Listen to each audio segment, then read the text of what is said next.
आज हूँ तृतीय दिवस। प्रभु राधा दामोदरंकर अपूर्व लीला अपूर्व खेला आज महा आनंद रे महा समारोह रे बड़म्बा गड़जात राजबाटी स्थित झुलन मंडप गोपीनाथंकर सम्मुख में महाप्रभु जगन्नाथंकर निकट में महा आनंद रे पालित होछि। एवं आज मु प्रभु राधा दामोदरंकर झुलन उत्सव कहीं पालन करा जाए और केबे कहीं झुलन उत्सव होइतिला से विषय ये सम्यक सूचना देवाई मते किसी समय मिली तो से निजक गौरवान्वित मन करुच्ची। तो सर्वप्रथम से प्रभु को प्रणाम करी समस्त गुरुजन मानक मोर मथालोटा प्रणति जणई मुझे से झुलन विषय किसी कहनी से विश्वकर्ता विश्वपिता चिर चिन्मय चिन्मय घन अशरण शरण सर्वकारण कारण सर्वतंत्र स्वतंत्र अत्र तत्र सर्वत्र आनंदकंद सच्चिदानंद विग्रह मूर्ति रसराज रसिकेन्द्र मौली प्रभु राधा दामोदरंकर पदारविंदरे अनंत कोटि प्रणाम। एवं ये झुलन महोत्सव समस्त उपस्थित गुरुजन मानक मोर प्रणाम एवं लघुजन मानक मोर शुभेच्छा और शुभकामना। आज ये जो झुलन यात्रा आरंभ होइछि तृतीय दिवस वर्तमान गति करुछि।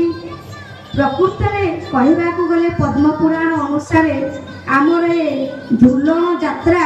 आरंभ होइछि केउठारु ना ब्रजांगना माने बा गोपपुरर समस्त गोप नारी माने भगवान कृष्ण एवं राधा को नहीं वृंदावन में झुलन यात्राटी आरंभ करथिले। तार कारण है कौन ना सेठी प्रभुंकर ये हूँ झुलन यात्राटी गोटे प्रकट रास बा जहाँ शरत रास रूप में नामित होइछि। कहवाक गले बसंत रास ठार यार उद्भव बसंत पंचमी सरस्वती पूजा ठार प्रभुंकर इच्छा थाए एवं से होती इच्छाधारी इच्छामय जहाँ इच्छा करती तांको इच्छा सदासर्वदा पूर्ण हुए। जेहेतु सी अवतारी पुरुष भगवान कृष्णचंद्र से कृष्ण वंदे जगत गुरु जगत को शिक्षा देवाई निज इच्छा अनुसार निजर मत अनुसार से लीला रचना करथांती। तो से प्रभुंकर ए अमीय अमृत रस अमृत कथा आलोचना करने पूर्व मुझे रासरु पदटे गायन करी मोर वक्तव्य को आरंभ करुछि। रासे रासेश्वर नाम आनंदे कबार निबंध श्री शंख लागी गोलक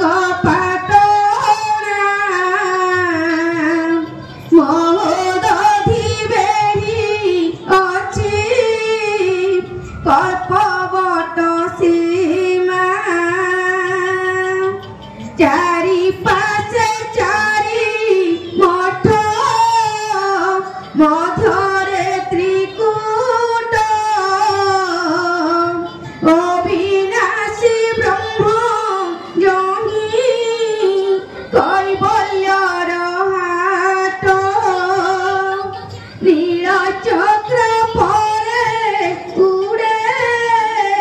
पतित पावन रत्न सिंहासने विजे चतुर्धा रूपेण लक्ष्मी सरस्वती घेनी विमला मंगला येउठारे भेट दश दिगपाल मेला चारि जुग भक्त मिशी करुछन्ति स्तव जेउठारे बणा खेले ब्रह्मा महादेव जेउठारे प्रभु ब्रह्मा महादेव मध्य मनाई जाइछन्ति से रासलीला एवं से झुलन यात्रा हज अवर्णनीय अकल्पनीय। तथापि आज ये पवित्र महोत्सव उत्सव मुखरित परिवेश झुलन विषय किसी कहूँ जेहेतु प्रभु होती आमर इच्छामय इच्छा सारा जगत चलुची तो सी जहाँ चाहती ताहा करिपारंती तांको लीला होची अवर्णनीय कहले जुग कु जुग एही मंद परमानंद ए जगत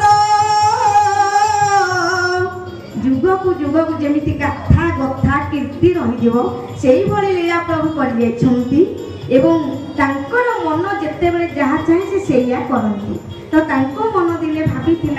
तांकर हृदय दिने चिंता करथिला से लीला निश्चित भाव में प्रकट होला ए मन भाबू थाई जा काले प्राप्त हुए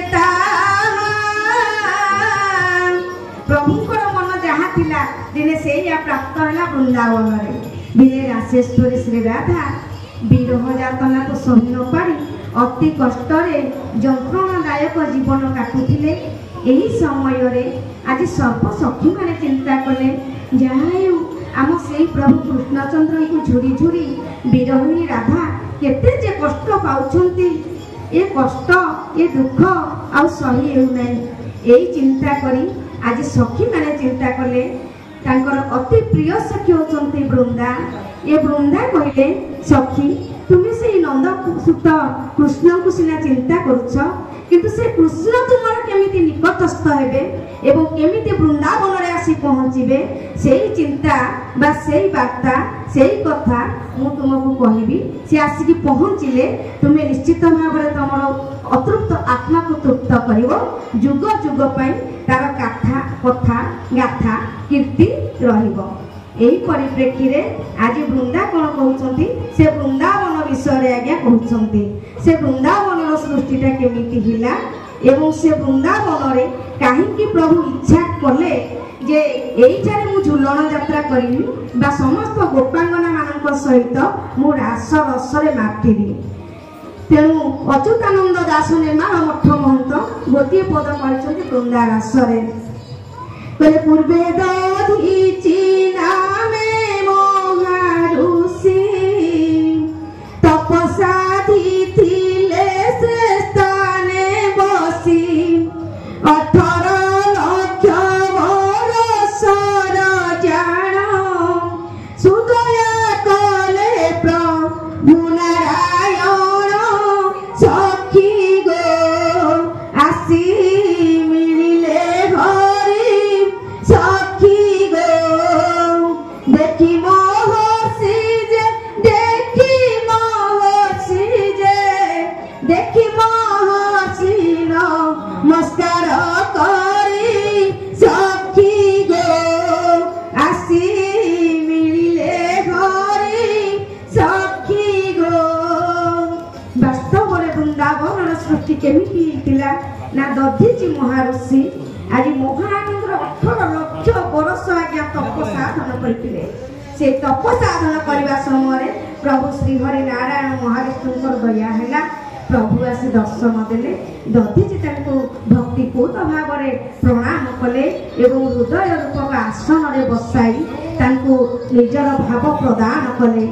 हर से बोइले श्री दामोदर मागद धीरुचि जे इच्छा बर निश्चय निश्चय सदा करिबी पूरण तुम तपस्यारे हेली प्रसन्न सुनिण ऋषि कह वचन सुनिण कि मागिबी प्रभु जगत बंधन सुनिण ऋषि कह वचन सुनिण जेतिके प्रभुंकर से दिव्य सुंदर लावण्य ललित रूप को दर्शन करछंती आदि से रस नागर नट नागर मोहन मुरली राधा दामोदर वेश ନିଜକୁ ହଜେଇ ଦେଇଛନ୍ତି ମହାଋଷି ଦଧିଚି ଯେତିକି ନିଜକୁ ହଜେଇ ଦେଇଛନ୍ତି ଆଜି କହୁଛନ୍ତି ପ୍ରଭୁ ବାସ୍ତବରେ ତମେ କେଡ଼େ ସୁନ୍ଦର ଲାଗୁଛ ସତରେ କେଡ଼େ ସୁନ୍ଦର ଦେଖାଯାଉଛ ଆଜି ମୋର କାୟ ମନ ବାକ୍ୟ ପୁଲକିତ ହେଇଯାଉଛି। ଏହା କହି ଆଜି ଭକ୍ତିରେ ଗଦଗଦ ହୋଇ ପ୍ରଣାମ କରିବାକୁ ଲାଗିଲେ କହିଲେ ହେ ପ୍ରଭୁ ପଦ୍ମ ପଲାଶ ଲୋଚନ କରୁଣାର କରୁଣାଳୟ ତୁମେ ହଉଛ କୃପା ବାରିଧି ତୁମେ ହଉଛ କରୁଣା ସିନ୍ଧୁ ଥରଟେ କୃପା କର ମୋର ଇଚ୍ଛା ନିଶ୍ଚିତ ଭାବରେ ପୂର୍ଣ୍ଣ କର ପ୍ରଭୁ। ଏହା କହି ପ୍ରଣାମ କରି ଆଜି ପ୍ରଭୁଙ୍କର ରୂପ ଲାବଣ୍ୟରେ ହଜି ଯାଇଛନ୍ତି।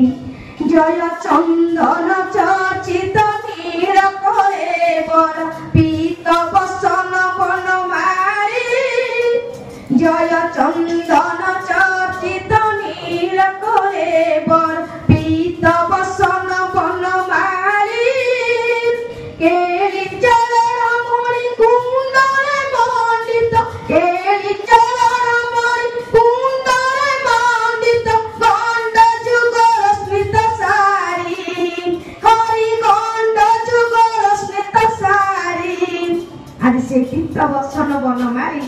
ময়ূর চূড়িয়া বাঙ্ক চূড়িয়া বাঙ্ক বিহারକୁ দর্শন କରି ଦଧିଚି ଆଉ ତାଙ୍କ ନିଜ ଭିତରେ ନିଜେ ନାହାନ୍ତି। ଆଜି ପ୍ରଭୁ ପ୍ରସନ୍ନ ହୋଇ କହିଲେ ହେ ମହାଋଷି ଦଧିଚି ତୁମେ ଯେଉଁ ବର ମାଗିବ ମୁଁ ତମ ତପସ୍ୟାରେ ସନ୍ତୁଷ୍ଟ ସେ ବର ତୁମକୁ ନିଶ୍ଚିତ ପ୍ରଦାନ କରିବି। ଆଜି ଦଧିଚି ଋଷି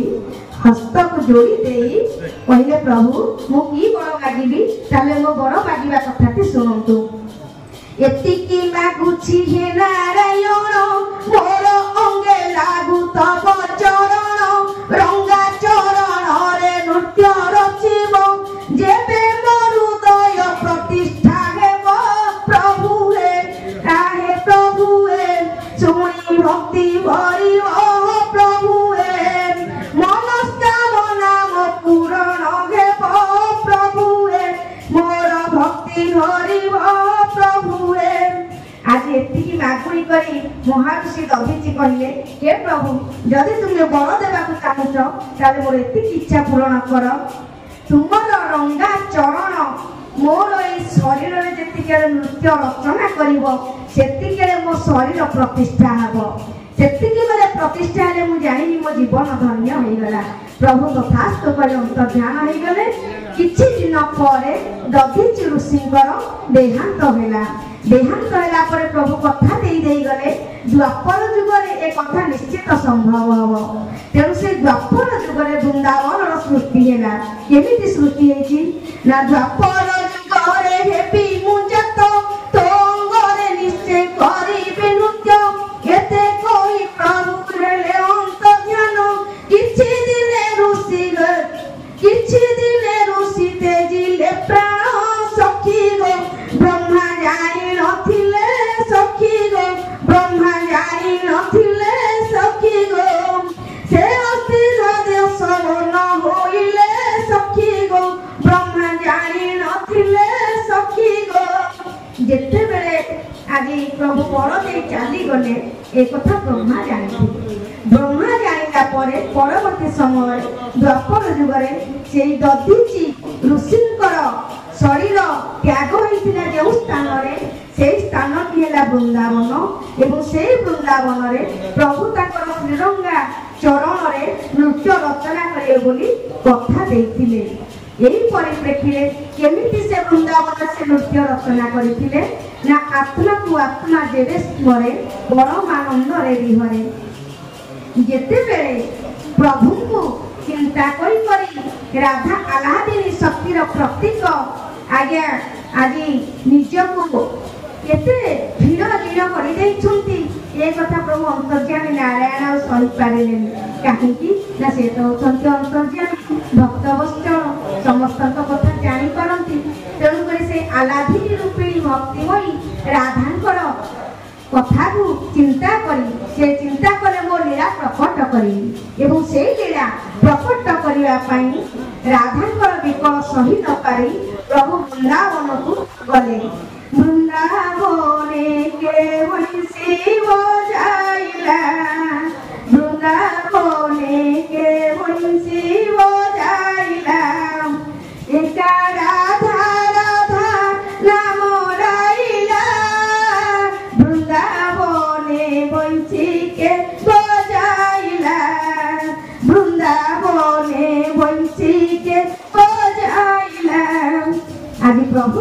कले ए वृंदावन रे मुझे बंशी बजेबी एवं बंशी द्वारा रासेश्वरी राधा समस्त सखी मानकर नाम को उच्चारण कर डाकिबी ताले समस्त वृंदावन को आसिले मु मोर झुलन यात्रा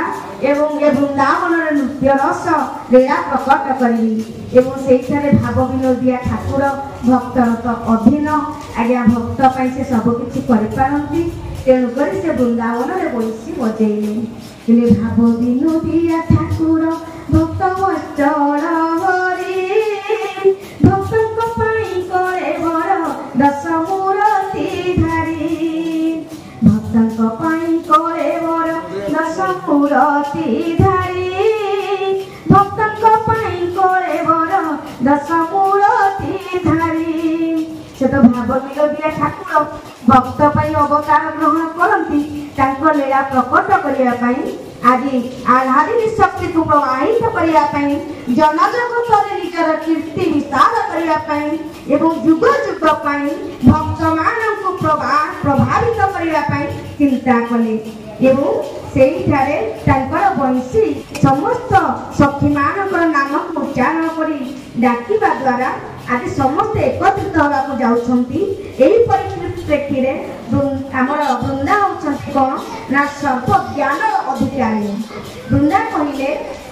अनादिनी शक्ति बा भक्ति रसर अनादिनी शक्तिर प्रतीक होछंती राधा कहले हे रासेश्वरी श्री राधा तुम्हें जदि आदि भगवान कृष्णकर वंशीनाद सुनी वृंदावन जीव ताले तुम पाखरे थिबा जो ऊर्ध्व शक्ति जहाँ की भगवान ऊर्ध्वे रही से शक्ति को जीव जगत केवे अनुभव कर तेणुक तुमको कहीदे तुम्हें निश्चल समाधि बस भगवान कृष्ण डाकी डाकी जिते निस्तेज होते बेले आम वृंदावन में पहुँचा कहले शून्य समाधि बसिले पूर्ण अभय पादरे लगाई ध्यान आज शून्य समाधि राधा निजको आज्ञा आध्यात्मिक चिंतन एवं आध्यात्मिक चेतना रे गुड़ाई हजई मजई प्रभु को लय कर रही राधा तो केबे कृष्ण भिन्न नुहति कहीं सारा जगत रे भक्ति धारा को प्रमाण देवाई रासेश्वर कृष्ण नट नागर नाटुआ शिरोमणि प्रभु रसराज रसिकेन्द्र गौरी यही लीला रचना करते कृष्ण चिंता कले ये जन जगत जदि रासर महिमा किए जानवा चाहते झुलर महिमा किए जानवा चाहते राधा और कृष्ण महिमा किए जानवा चाहते मत कि पड़ो प्रत्येक कार्यकलाप हूँ लीला परिगणित जहाँ को कृष्ण लीला कहुए लीला अर्थ कौन ना निजस्व मत से जहाँ इच्छा करती लीला सी जिते बड़े जहाँ चिंतित जहाँ सांगे सांगे हो जाए से हूँ लीला से लीला जुग जुग पोथी पुराण लेखा हुई रही है यही परिप्रेक्षी में रासेश्वरी श्री राधा आज बसिले शून्य समाधि पंच मन पंच प्राण काय मन वाक्य आज्ञा रखिले ललाट चक्र भूलता को ध्यान करी एवं चिंता कले रास तो निश्चित हम किंतु झुलन वृंदावन हम जिते राधा बसी जाइछंती सबु सखी माने राधा चतुर्पार्श्व रहीगले पद्म पुराण अनुसार अनादिनी शक्तिर अधिकारी हेले राधा रा होची कोन ना अनादिनी शक्ति रा हेउची जे भक्तिर गोटे स्रोतस्विनी प्रवाह एवं ये स्रोतस्विनी प्रवाह को जे प्रापित करिवो तार अपर पार्श्वर अक्षर होची धा तो राधा को स्वतंत्र भाव में ओलटाई देले धारा तार अनादिनी शक्ति को प्रवाहित करी समस्त पक्षरे प्लावित करी समस्त हृदय रे आलोड़न सृष्टि करिवार अधिकार जहार अछि सी होछंती आलादिनी शक्ति स्वरूपिणी रासेश्वरी श्री राधा से रासेश्वरी को नाम आनंद कबार से श्री राधा दिने भगवान कृष्ण को पागल कर देथिले एवं तमार वृक्षर प्रतीक होछंती भगवान कृष्ण कदम्ब वृक्षर प्रतीक होछंती रासेश्वरी श्री राधा समस्त सखी माने चिंता कले आज वृंदावन रे झुलन हब महा आनंद रे हब भक्त सखी माने आज्ञा तमार वृक्षर तो झुलन कले झुलन सेते सुदृढ़ हेनी कहीं ना सबुठारू अति कोमल प्रतीक होती तमाल तेणुक राशेश्वरी श्री राधांकर प्रतीक बा स्वरूप कदम्ब वृक्ष तमाल वृक्ष को जोड़ी अति सुंदर गोटे झुलन तैयारी कले जहाँ को दोली कह जाए एवं से दोलन प्रभु राधा कृष्ण विराजमान कले अष्टसखी चतुर्पार्श्व रेढ़ी रही चारि पाखर जी रही जाइछंती आज समस्ते ब्रह्मा कहतु शिव कहतु समस्ते बाटबणा हुई आज से प्रभु आनादिनी शक्ति को दर्शन करने लगुंट केमिति कौन देखिले ना कोटि कोटि तीर्थ चक्र उदित जे पादरु नाम ब्रह्म होइला कजात ए आनादिनी शक्ति जतिके हवा को लगी राधा कृष्ण जीवात्मा परमात्मा जतिके मिलन हवा को लगी सेठार आनंद कहले न सरे से आनंद से अपूर्व लीला किए वर्णना कर अष्टसखी माने रही जाइछंती आज डोरी रे झुलेइबा को लागिछंती कृष्ण राधा को जेतिके राधा को दोलन बा डोरी रे झुलेइबा को लागिछंती प्रभु नटनागर रसराज रसिकेन्द्र मौली आज जोरे पहुंचे देला बेल को राधा डोरी चमकी पड़ी मते रक्षा कर बंचाओ बंचाओ बोली चित्कार करछंती एही परिप्रेक्षी रे भगवान कृष्ण कहले एमन भाबु थाई जहा काले प्राप्त हुए सा जीवन रे मु सदा सर्वदा आलादिनी शक्ति पछरे गड़ेछि आज तो आलादिनी शक्ति मते डाकुछि तेरे ए सुजोग मु काहे कि छाड़ीबी प्रभु कृष्ण महा आनंद रे झुलन दोली को लंप प्रदान करी राधा को जतिके राधांकर निकटस्थ होइछंती राधा आज्ञा भय रे प्रभु कृष्ण को आलिंगन करिछंती एई आलिंगन करिवाटा समस्त 33 कोटी देवा भी देखी तांको हृदय रे काय मन वाक्य रे भक्ति धारा प्लावित हो गला तो भक्तिर प्रतीक कहले राधा राधा एवं कृष्ण ये केवे भिन्न नहंती ये होचंती आदि एवं अनादि आमर विदग्ध चिंतामणि रे जेमिति अभिमन्यु सामंत सिंहार कहि दैछंती आदि अनादि कारण निर्गुण सगुण हे निर्गुण सगुण आत्मा राम सनातन ब्रह्म निरूपण बोले आदि अनादि कारण निर्गुण सगुण आत्मा राम सनातन ब्रह्म निरूपण करबा पई भगवान रसराज रसिकेन्द्र मौली प्रभु दिव्य दिव्य श्राव्य श्राव्य भव्य भव्य मुदुलु मुदुलु मंजुलु मंजुलु पद्म पलाश लोचन करुणार करुणालय भक्ति गोड़ियार मौर मणि आज्ञा एई प्रावित करिया पई भक्ति धारा को समस्त हृदय नामर महत्व को वितरण करबा पई आज्ञा झुलन यात्रा बा झुलन दोली रे तांकर रास रचना करथिले जो रास को दिने भगवान शिव एवं पार्वती दर्शन करबा को जाइथिले जो रास को देवी व्यतीत देवता को आज्ञा परमिशन नथिला जे जाइके दर्शन करिवे सेही रास को दर्शन करबा पई महादेव को दिने नटराजरु नारी वेश को धारण करबा को पड़िथिला एवं नटराज वेश रे ताकर सेही रास दर्शन करबा द्वारा सृष्टि हेतिला केमिति हेतिला ना तार पौराणिक मत अछि जेतिकी बेले हमर कुंजरे एवं दोली रे राधा कृष्ण तांकर दोलन यात्रा झुलन यात्रा आरंभ करी रास रखुथिले पार्वती सबुदिन सेही रास दर्शन करबा को जानती दिने शिव चिंता कले पार्वती मते न कहि सबुदिन कुआरे जाउछंती मते तो सब कथा कहिबा दरकार मु जेहेतु तांकर स्वामी इहकाल परकालर देवता मते न कहि कुआरे जाउछंती चिंता करी दिने शिव पार्वती को संदेह करी तांको पछे पछे लुचि लुचि गले गला बेले को देखिले गोटे स्वतंत्र वृंदावन रे गड़ हेछि एवं से गड़ रे दुत्ती रहिछंती द्वार देश रे आदि पार्वती भीतर को प्रवेश कले जेहेतु से नारी तो रासस्थल को केवल जड़े नारी ही जाई परिबो जेतिके चली जाइछंती शिव जाउछंती तो शिव को अटकई देले द्वारी कहले ये के पुरुष लोक जड़े कहीं जाउछंती सेठी तो पुरुष लोक को परमिशन नाही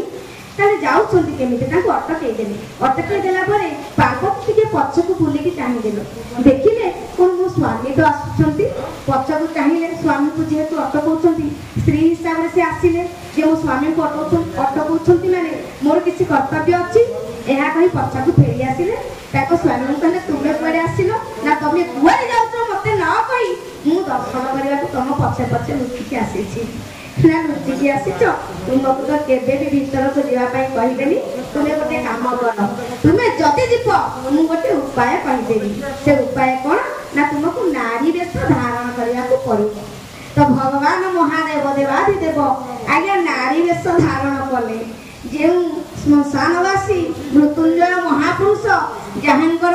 बसन भूषण किछि नै से आज बसन भूषण रे आच्छादित होई पार्वती कथा मानी गोटे नारी वेश धारण कले एवं ये नारी वेश को धारण करी पार्वती पछरे जेतिके गले जने नारी बोली तांकु परमिशन मिली गला रासस्थल रे जाई पहुंची गले रासस्थल रे जेतिके पहुंच जाइछंती से रासस्थल रे पहुंचवा समय ये रासरे एमिति समस्त निजको निज हजे मजे भूली जाइछंती केही कहा भीतर नाहंती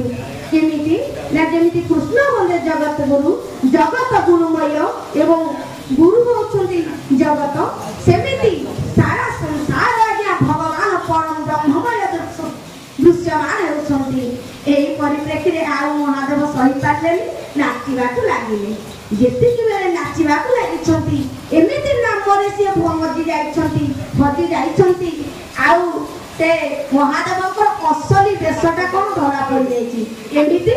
ना से जो नारी वेश होई ना नृत्य आरंभ करूथिले से एमिति भाव प्रकट होई जाइछंती निज भीतर न रहिबा द्वारा से तो पुरुष ना तांकर नारीर आभूषण सब फसिबाकू लागिला तो फसी जीवा परे समस्त देखिले कि हम समस्त नारी भीतर ये जने पुरुष किए तो शिव सेठारे धरा पड़ जाइतिले एवं महादेव मृत्युंजय पुरुष सेठारे लटराज वेश लेथिले ए लटराज वेश द्वारा भगवान को रास स्थली रे वृंदावन रे झुलन पेटी रे दर्शन करथिले एवं से प्रभुंकर रहस्यमय रास लीला चेई भरी सेठारे सखी माने आदि से प्रभु को झुलन डोरी रे झुलाइबा को लागिले भगवान कृष्ण चिंता कले जे राधा को जीवन सारा मु चाहतली पाइबी बोली मु मो आगु जाए मो तरफ को इच्छा करे जाउ कि आलिंगन करी सेही राधा आज मोटे आलिंगन करछि तो या खान करि जाउ आनंद कथा नै ताको उभय आत्मांकर एही कारणरू से झुलन आनंद रे आगे पालित होतिला एवं एई झुलन आमर वृंदावन रे कोन करंती ना 13 दिन हिसाब रे पालन करा जाय एवं आम जगन्नाथ संस्कृति हिसाब रे 7 दिन पालन करा जाय आमर कलिय गौड़ीय वैष्णव हिसाब रे 5 दिन पालन करा जाय किंतु जगन्नाथ संस्कृति रे अछि जगन्नाथ को से तो स्वयं जगन्नाथ ना ताको कोन कृष्ण बोली के जानिथिले तो जदि जानि नथिले सेति पई तांकर से झुलन पालन करा जाउथिला केबे पालन करा गला ने केते बेले हमर दिव्य सिंह देव थिले वीरकेशरी सिंह राजा थिले प्रतापरुद्र देवक समयरु जेतिके श्री चैतन्य आसीथिले नवदीपरु तांकर कृष्णंकर गाथा कथा वर्णना करी नाम रसरे मजी हजी आसीथिले एवं से सेठारे जगन्नाथ को कृष्ण वेशरे दर्शन कराई देथिले सेति पई सेई दिन ठारू राजा कोन कले जगन्नाथ को जेतु कृष्ण ऊपर दर्शन कले से कृष्ण को पाई ताकर जहां सब लीला खेला थाए सेई लीला खेला को हमर जगन्नाथ संस्कृति बा पुरी रे पालन करा गला जगन्नाथ तो स्वयं आसीबेनी हमर मुक्ति मंडप रे झुलन यात्रा की आरंभ हुए एवं मुक्ति मंडप को महाआनंद रे कोन करंती सज्जित करी प्रभु जगन्नाथଙ୍କର माधव वेश मदन मोहन वेश को आनती एवं मां लक्ष्मी को नहीं सेठारे झुलन आरंभ होइथाय एवं कि झुलन विशेषत्व आदिनी शक्तिर प्रतीक मां रासेश्वरी श्री राधा एवं तांको प्रेम रे बांधी हितबा प्रभु कृष्णचंद्र आदि ये पवित्र झुलन महोत्सव उत्सव मुखरित करंतु समस्त आशीर्वाद रखिथांतु चक्र आढ़ुआ कर रखिथांतु सेही प्रभु पदारविंदर अनंत कोटि प्रणाम जणई मोर झुलन कथा को एठारे शेष करूची।